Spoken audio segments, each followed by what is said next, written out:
नमस्कार। आज हम क्राइम फ्री भारत पर यश कुमार जो कि युवा हैं उनका स्वागत करते हैं और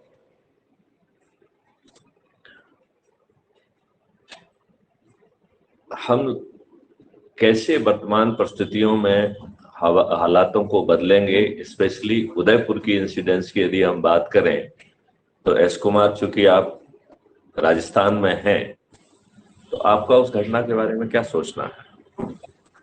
सर, मैं तो खुद ही उदयपुर से हूँ। मेरे घर से मात्र 2 किलोमीटर दूरी पे ही ये कांड हुआ था और काफी बुरा हुआ उस आदमी के साथ।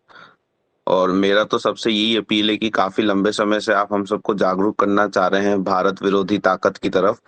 तो ये भारत विरोधी घटना ही थी कि जैसे उन्होंने वीडियो बनाकर पूरे देश को एक तरीके से दहशतगर्द फैलाने की कोशिश की है। तो मैं तो मेरी तरफ से तो यही कहना है इस चीज पे कि अब जो आप हमें प्रोसेस बता रहे थे कि how we should become stronger in against of India breaking forces, we should take it seriously and we should follow the path given by you to being strong in front of India breaking forces, and the example we had seen recently in Udaipur, that how they are very well planned to break India into many pieces. बिल्कुल ठीक कह रहे हैं आप, but सवाल उठता है कि इसका तरीका क्या होना चाहिए, क्योंकि सवाल ये उठता है कि जो लोग हैं ये इनको बहुत बुरी तरह से ब्रेन वॉश किया गया है, राइट? और उन्हें अपने इस कुकृत्य के लिए कोई भी अफसोस नहीं है, कोई उनके ऊपर उनका कोई गिलानी नहीं है, और उनके ब्रेन में ये डाला गया है कि इस तरीके की जो हत्या आप कर रहे हैं इससे आपको जन्नत मिलेगी और 72 हूरें मिलेंगी। ये एक बड़ी समस्या है, राइट? अब इस समस्या को हैंडल करने का जो वर्तमान तरीका है पुलिस रिस्पॉन्स, आई फील कि वो सही तरीका नहीं है। मुझे लगता है कि हमें कोर पर जाना चाहिए पहले। संभवतः शासन प्रशासन कोर पर नहीं जा रहा है, तो कोर इसका जो है वो है आपका फंडामेंटल राइट।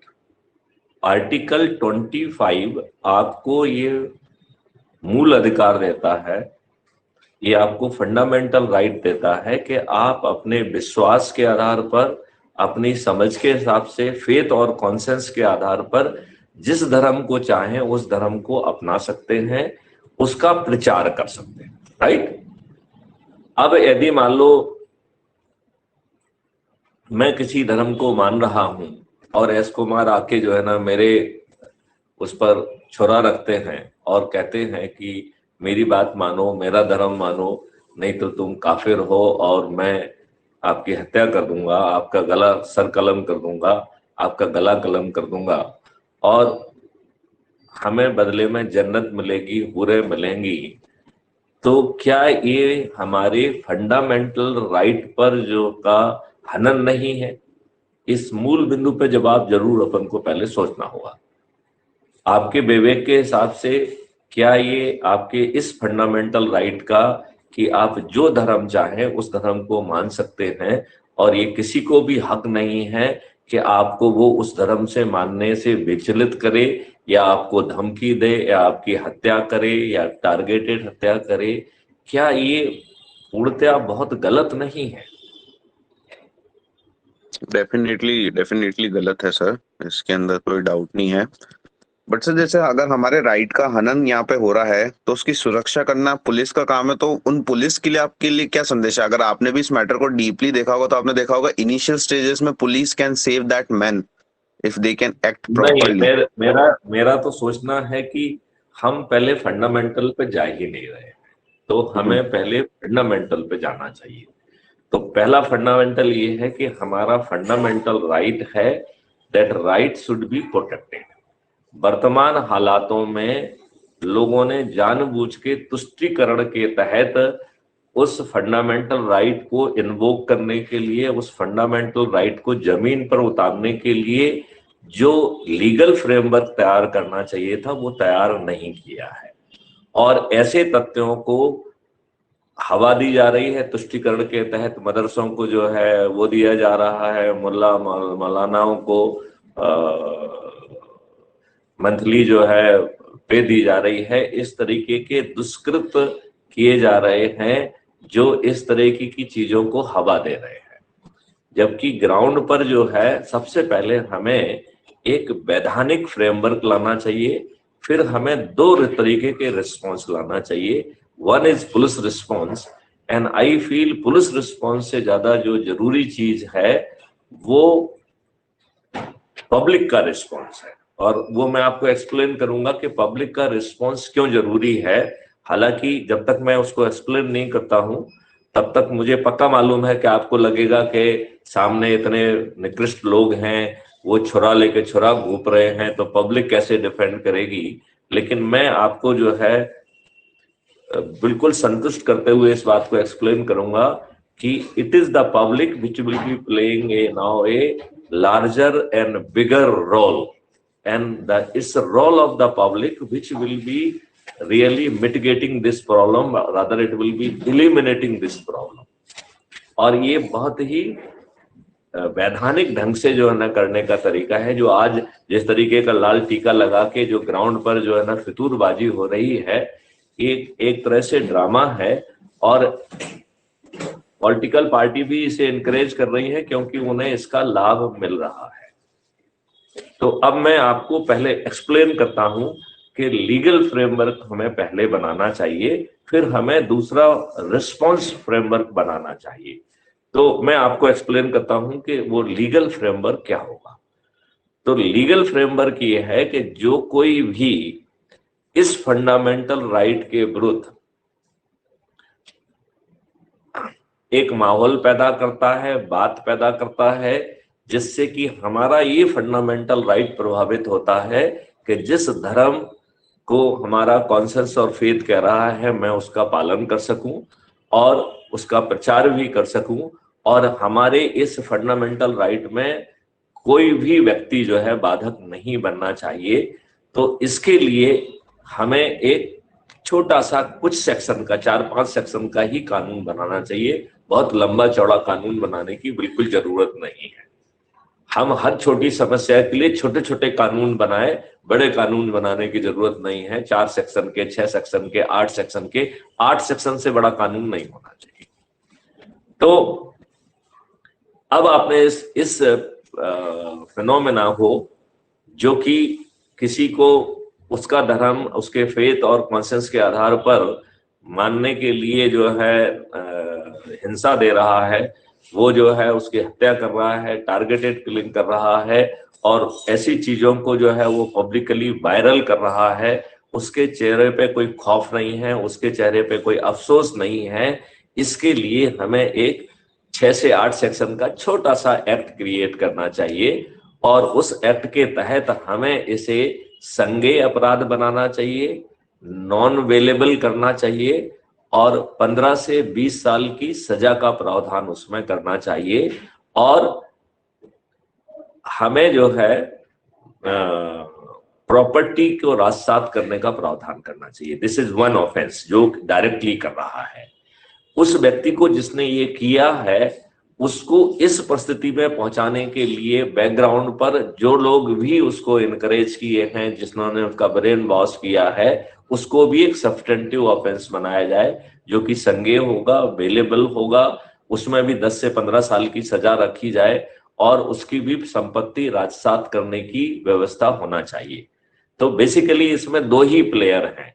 एक तो प्लेयर वो है जो कि हत्या कारित कर रहा है, और दूसरे ढेर सारे प्लेयर्स हैं जो कि एक माहौल पैदा कर रहे हैं, चाहे वो जो है तकरीर के माध्यम से कर रहे हों या मदरसे के माध्यम से कर रहे हों, उनका तौर तरीका जो हो, लेकिन वो जो है इस ब्रेन वॉशिंग में रोल अदा कर रहे हैं। और तीसरी बात जो है, जो बहुत सारी वेबसाइट और यहाँ वहाँ उन सब वेबसाइट्स को ब्लॉक करना चाहिए, जिससे और जिन लोग उस पर जा रहे हैं उनको मॉनिटर करना चाहिए। इस तरीके से इन तीन चीजों को, तीन माहौल को यदि हम एक संज्ञेय अपराध में कन्वर्ट करते हैं, और हमें इसमें तीन प्रावधान रखना है, संज्ञेय बनाना है, नॉन वेलेबल बनाना है, चार प्रावधान करना है, संज्ञेय, नॉन वेलेबल, 15 से 20 साल, 10 से 15 साल की मिनिमम सजा होना चाहिए, और संपत्ति राजसात करने का काम होना चाहिए, राइट। तो अब क्या हो गया, इनके लिए एक स्ट्रॉन्ग फ्रेमवर्क हो गया। जो हत्या कारित कर रहा है वो, और जो ब्रेन वॉश कर रहा है, इनेबलिंग एनवायरनमेंट पैदा कर रहा हो, चाहे वो जो है ना मस्जिद के अंदर की तकरीर हो, चाहे जो है वो मदरसों में पढ़ाई हो, चाहे जो है ना वेबसाइट और अन्य माध्यम से जो कर रहे हैं, इन सब को जो है ना तीन अलग अलग ऑफेंसेस में बांटना चाहिए। और उन सभी ऑफेंसेस को, ये चारों प्रावधान, जिसमें संपत्ति जब्त करने का प्रावधान बहुत आवश्यक है, तो उसमें जो है संज्ञेय, नॉन अवेलेबल, 15 से 20 साल की सजा और संपत्ति जब्त करने का प्रावधान, इन चारों प्रावधानों के साथ एक छोटा सा कानून 7-8 सेक्शन का बनाया जाएगा। That's one. Now it is question of response. तो रिस्पॉन्स एक पब्लिक रिस्पॉन्स होना चाहिए, और दूसरा जो है ना पुलिस रिस्पॉन्स होना चाहिए। अब पुलिस रिस्पॉन्स में प्रॉब्लम ये आ रही है कि वो राजनीतिक आकाओं को देख के जो है काम करते हैं, राजनीतिक आकाओं को खुश करने के लिए काम करते हैं। तो जो सरकारें तुष्टीकरण से चल रही हैं, उनके तो पुलिस जो है ना उसमें कोई भी प्रभावी कार्रवाई नहीं कर पाती है, और कार्रवाई करती है तो दिखावे के लिए करती है, जहां पर कि पब्लिक ह्यू एंड क्राई बहुत हो जाता है। जैसे इस समय उदयपुर में और राजस्थान में पब्लिक ह्यू एंड क्राई बहुत ज्यादा है, तो राजस्थान की सरकार दिखाने के लिए सिर्फ जो है ना कुछ गोलमोल कार्रवाई कर सकती है, लेकिन वह कार्रवाई प्रभावी नहीं होगी। तो पुलिस की मूल जिम्मेवारी हो, और पुलिस जो है इन तीनों तरीके के एलिमेंट के विरुद्ध सतर्क कार्रवाई करे, और यदि वो उसने कार्रवाई नहीं की है तो उसमें एक एलिमेंट ऑफ कंपनसेशन का लाया जाए, जिससे police should be made to pay the compensation for not taking the appropriate action. तो कंपनसेशन के दो प्रावधान रखे जाएं, एक सरकार कंपनसेशन दे, और दूसरा पार्ट जो कंपनसेशन का, वो पुलिस अधिकारी की व्यक्तिगत पे से जाना चाहिए। यदि आपकी पे से जो है ना 1,000 रुपए, 5,000 रुपए भी कटेंगे, तो आप उसके दर्द को महसूस कर पाएंगे, और आप किसी के भी कहने पर जो उचित निर्णय आपको लेना चाहिए वो आप नहीं, उसको लेने से आप नहीं रुकेंगे, क्योंकि यू नो कि it will reflect on you. ये आपके रिकॉर्ड में भी जाएगा, और ये आपके पे पॉकेट पे भी पिंच करेगा। तो इस तरीके का जो है ना हम प्रावधान, अब ये पुलिस की बात हो गई है। मेरा ये मानना है कि हमें जो है पब्लिक को तैयार करना चाहिए। अब पब्लिक में प्रॉब्लम क्या है कि जो युवा हैं, कुछ करना भी चाह रहे हैं, number 1 they are not trained and prepared. Number 2 उनके पास सामना करने के लिए हथियार नहीं है। तो व्हाट आई फील कि जो वॉलंटियर्स हैं, क्योंकि कानून ने हर भारत के नागरिक को पुलिस अधिकारी बनाया है, ये बात मैंने आपको कई बार समझाई है, आपको याद है?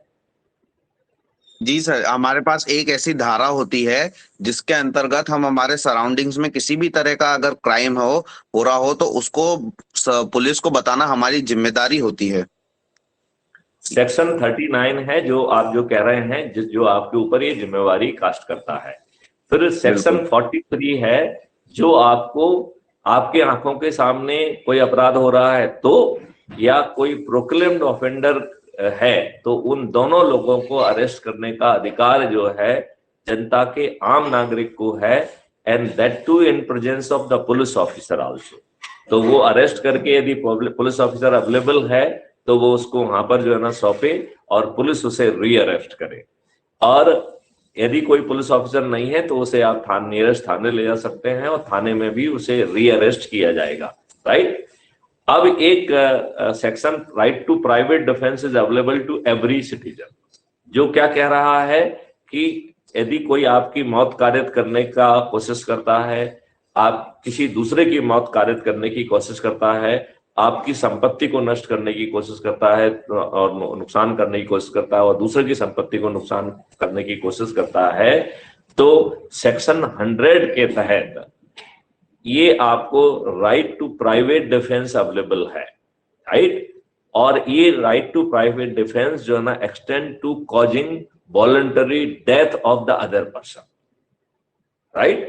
तो यहां पर व्यक्ति जो है चूंकि उसको जान से मार रहा है, लिहाजा जो है ऐसे व्यक्ति को सूट करने का जो है पावर जो है आम आदमी को राइट टू प्राइवेट डिफेंस के दिन आज भी अवेलेबल है, राइट।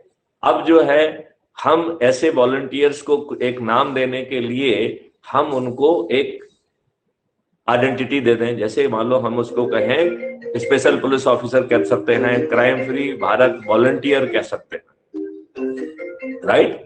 तो जो एक ऐसे क्राइम फ्री भारत वॉलंटियर है और इसको ये काम करने के लिए रेवेन्यू स्ट्रीम भी दें, जिससे अकेला जो है ना अधिकार ही नहीं बल्कि हम रेवेन्यू स्ट्रीम दें।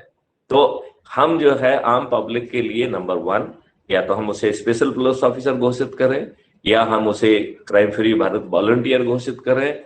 उसे जो है जो नेसेसरी प्रोटेक्शन है जो पुलिस ऑफिसर वो उसको एक्सटेंड कर दें, उसको हम फिजिकल ट्रेनिंग दें, उसको हम हथियार की ट्रेनिंग दें और एक रिजर्व क्रिएट किया जाए कि जहां कहीं भी ऐसे हालत हैं जहां पर कि आपके क्राइम फ्री भारत वॉलंटियर्स को एक हिंसा का सामना करने की आवश्यकता पड़ सकती है या उसे किसी की जान बचाने की सर्वो करती है, तो वो सरकारी जो है हथियार गृह से उसे जो है हथियार मिलना चाहिए।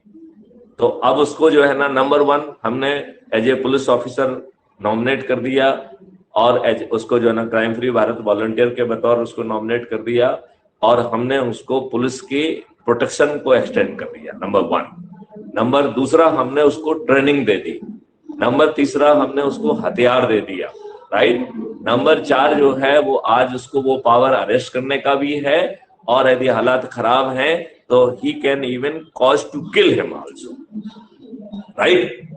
अब जो है चाहे वो अरेस्ट करे या किल करे, इसके लिए उसको रेवेन्यू स्ट्रीम भी मिले, तो बताओ किसी की जरूरत होगी क्या?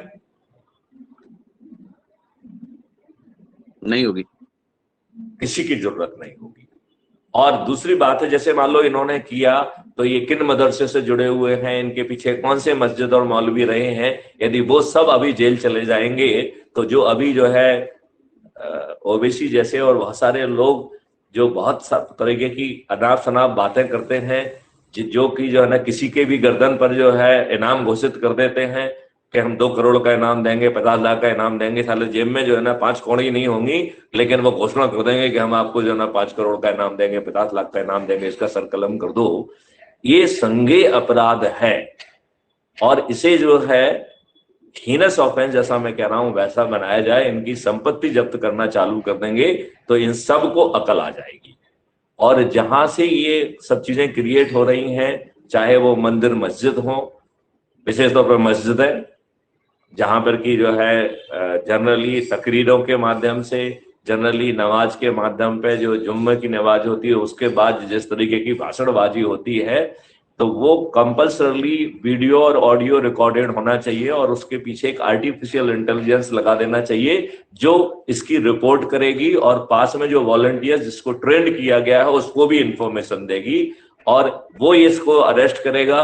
जरूरत पड़ेगी यदि जो है ना ज्यादा हिंसक हो रहा है तो उसको जो है ना मौत भी कारित कर सकता है और उसे ये काम करने के लिए रेवेन्यू स्ट्रीम भी मिलेगी यदि हम ऐसी पावरफुल व्यवस्था along with the crime free Bharat की जो 5 सर्टेनिटी हैं कि बिना थाने जाए हमारा FIR भी दर्ज हो जाएगी, 15 दिन में सबसे साधारण स्तर का पुलिस ऑफिसर टेक्नोलॉजी सपोर्ट के माध्यम से इनफॉलिबल एविडेंसेस को, अकाट साक्ष्यों को एकत्रित कर पाएगा और 30 दिन में वीडियो बेस्ड ट्रायल सिस्टम के माध्यम से जरूरत पड़ती है तो एडिशनल जजेज, स्पेशल जजेज जो सेक्शन 13, सेक्शन 18, सेक्शन 21 में ऑलरेडी प्रावधान है उसका उपयोग करके हम क्रिएट कर सकते हैं और इसके लिए कोई ज्यादा खर्चा वर्चा नहीं आएगा।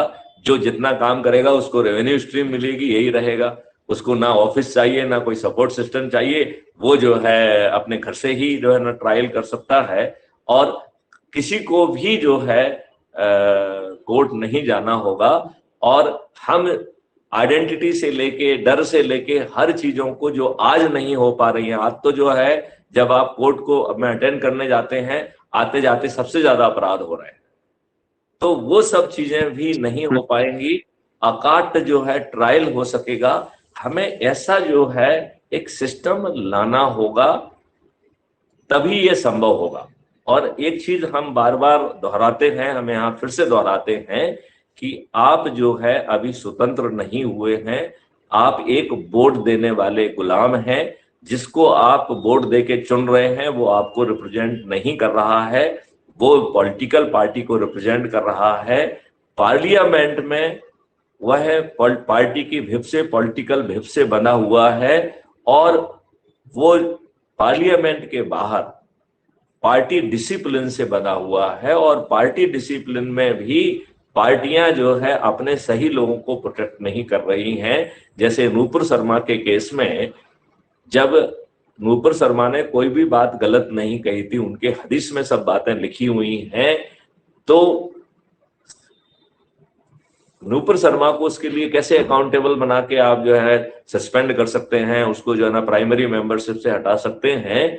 यह इस बात को दर्शाता है कि जो डिसिप्लिन का डंडा है वो गलत ढंग से भी जो है ना यूज किया जा सकता है, और लोग बाग डरे हुए हैं क्या कह सकते हैं क्या नहीं कह सकते हैं। सही मायने में देखा जाए तो हम अंग्रेजों से ज्यादा बड़े गुलाम बन गए हैं। अंग्रेजों के संबंध में के समय में सैकड़ों लोग जो है उन्होंने अंग्रेजों को चुनौती दी। अंग्रेजों ने ढकोसला, न्याय का ढकोसला करते हुए, कोर्ट ट्रायल करते हुए उनको फांसी पर चढ़ा दिया, और वो फांसी पर हंसते हंसते चढ़ गए। तो आप ये बताइए कि जो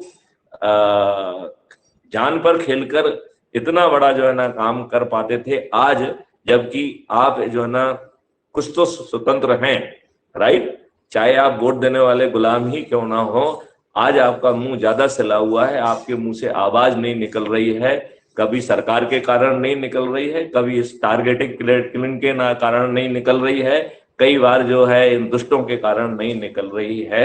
लिहाजा आज हम बड़े गुलाम बन गए हैं, और इन पॉलिटिकल पार्टियों ने इस देश के साथ बहुत अन्याय किया है।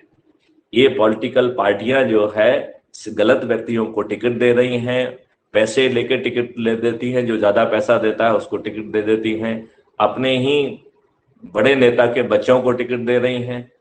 जाति और धर्म के आधार पर जो जीतने की संभावना है, ऐसे जीतने की संभावना रखने वाले अयोग्य लोगों को टिकट दे रही है, योग्य को नहीं, अयोग्य लोगों को टिकट दे रही है।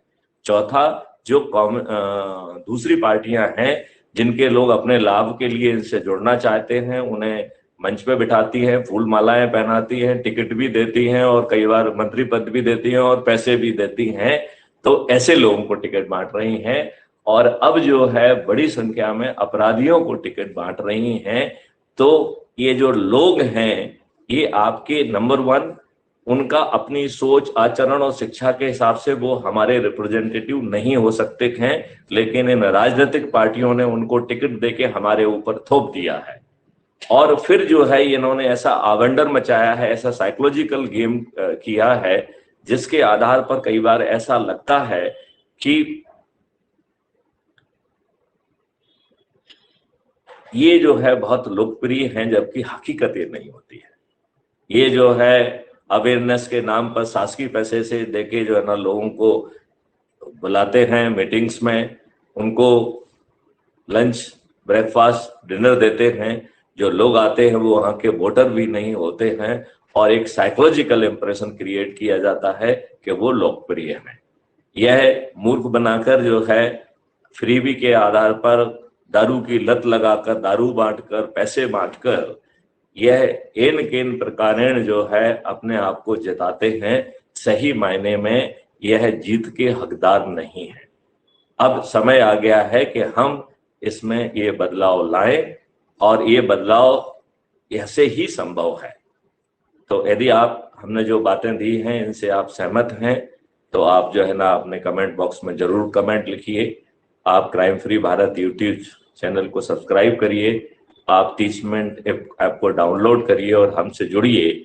आपकी जो क्वेरीज है, आपके जो शंकाएं हैं, उनका हम जवाब देंगे और हम जो है आगे चल के एक सही मायने में लचर व्यवस्था की बजाय सही मायने में जो अभी हमारे नेहरू जी ने नियम कानून और व्यवस्था जो अंग्रेजों ने भारतीय गुलामों पर शासन करने के लिए बनाई थी, वह इन्होंने हमारे ऊपर थोप दी है। और जो राजनीतिक व्यवस्था है वो भी डेमोक्रेटिक नहीं है। लिहाजा हम सही मायने में देखा जाए तो सही आजादी नहीं है, ये ढकोसले की आजादी है, जिसमें ट्रांसफर ऑफ पावर के तहत सत्ता का हस्तांतरण हुआ है और सत्ता इन गलत लोगों के तौर तरीके के कारण गलत हाथों में पहुंच गई है। मैं माननीय नरेंद्र मोदी जी से निवेदन करता हूं, माननीय अमित शाह जी से निवेदन करता हूं, माननीय आदित्यनाथ योगी से निवेदन करता हूं कि वो इस पर विचार करें और जो ये 3 एलिमेंट मैंने बताए हैं, इन तीनों एलिमेंट पर कार्रवाई करते हुए सही आजादी दें और आर्टिकल 25 के तहत एक इनेबलिंग वातावरण क्रिएट करें जिससे किसी की टारगेटिक किलिंग करने की हिम्मत ना हो। और जो इस टारगेटिक किलिंग के लिए ब्रेन वाश से लेके इनेबलिंग एनवायरनमेंट से लेके जो ये काम कर रहे हैं, उनको जो है संज्ञेय, नॉन अवेलेबल और 15 से 20 साल की सजा और संपत्ति जब्त करने के प्रावधान के साथ उनको जब हम हैंडल करेंगे और साथ में पब्लिक का जो रिस्पॉन्स हमने बताया है, जिसमें हम उनको पुलिस का प्रोटेक्शन भी देंगे, उनको वॉलंटियर भी घोषित करेंगे, उनको जो है हथियार भी देंगे और उनको जो है यह काम करने के लिए, क्योंकि यह शासन का काम है, यह सॉवरेन काम है और यदि आम पब्लिक का व्यक्ति इसमें सपोर्ट कर रहा है तो वो फ्री में ना होकर रेवेन्यू स्ट्रीम उसको मिले। और ये जो जितने भी रेवेन्यू स्ट्रीम हम बांट रहे हैं, इसका सम टोटल मल्टीप्लाइड बाय 2 जो है वो अपराधी से रिकवर किया जाए। यदि हम ऐसी ठोस व्यवस्था जमीन पर लाएंगे तो इस तरीके की ना तो टारगेट किलिंग होगी, ना इस तरीके की मक्कारी होगी, ना इसी तरह की बदमाशी होगी। आइए मैं आपसे आह्वान करता हूं कि आप crime free Bharat YouTube channel को सब्सक्राइब करें, हमारा समर्थन करें और एनर्जी मॉडल के तहत जुड़कर हम सब जो है एक सशक्त भारत का निर्माण करें। आओ हम सब ऐसी व्यवस्था को जमीन पर उतारें। जय हिंद, जय भारत, वंदे मातरम।